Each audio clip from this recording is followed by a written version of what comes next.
Tiens, voilà un pigeon voyageur. Mais c'est Ernest. Il nous livre un billet. Voyons ce qu'il nous raconte. La Via Francigena, voie d'histoire et d'espoir.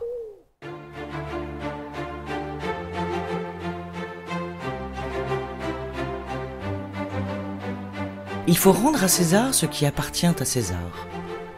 Si les Grecs avaient eu le génie de fonder leur cité sur des emplacements autant esthétiques que stratégiques, les Romains, quant à eux, ont ajouté une notion non moins géniale, celle de créer un réseau routier ralliant l'immensité de leur empire vers le point zéro, Rome. Votre périple entre Lens et Béthune vous mènera souvent à la croisée de la Via Francigena, matérialisée par un panneau représentant un pèlerin jaune et le symbole européen. Vous souviendrez-vous sans doute avec raison de cette allocution « Tous les chemins mènent à Rome » et interrogerez votre mémoire pour savoir à quel philosophe romain l'attribuer. Et pourtant, contre toute attente, c'est au théologien et poète lillois Alain de Lille du XIIe siècle que nous la devons.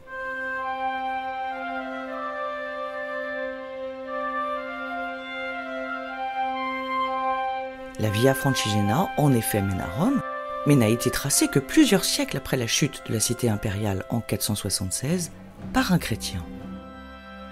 En 990 après Jésus-Christ, Sigéric, archevêque de Canterbury en Angleterre, doit mener un voyage jusqu'au tombeau de Saint-Pierre, au Vatican.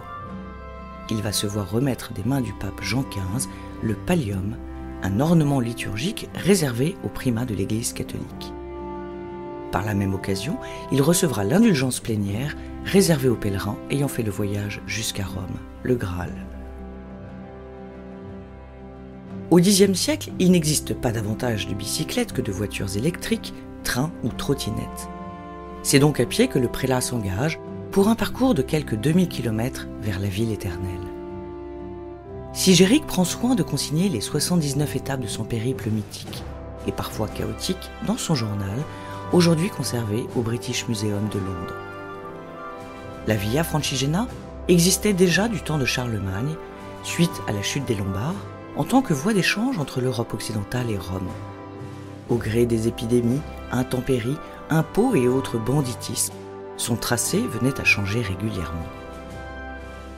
Malgré les méandres de son itinéraire, c'est bien encore aujourd'hui le tracé de l'archevêque anglais qui fait foi, de Canterbury à Rome, en passant par le nord et l'est de la France, la Suisse et enfin l'Italie jusqu'au Vatican.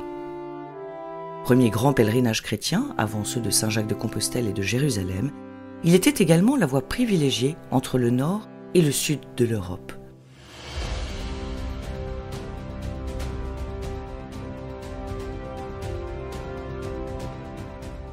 Au-delà des pèlerins, la longue route servait également aux armées et commerçants, favorisant l'introduction des produits issus de la route des épices et de la soie vers le nord et des tissus de la Flandre et du Brabant vers le sud.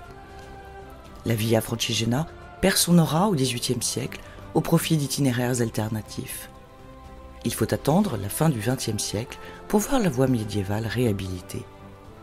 1994 signe sa certification d'itinéraire culturel du Conseil de l'Europe, tandis que les Journées mondiales de la jeunesse en 2000 lui donnent un nouveau souffle.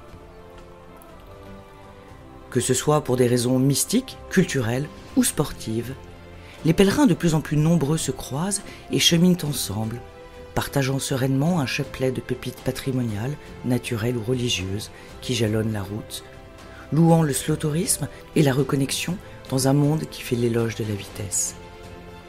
L'historien médiéviste Jacques Le Goff donne une définition pleine d'espoir qui s'applique parfaitement à ce corridor européen tant culturel que spirituel. Je cite : « Un itinéraire ne se compte pas de vivre dans le passé, ou même dans le présent. Il envoie en quelque sorte un signal pour l'avenir. » Merci Ernest pour cette belle histoire. Nous te suivrons attentivement sur le parcours jusqu'à la prochaine étape. Bon vol et restons connectés.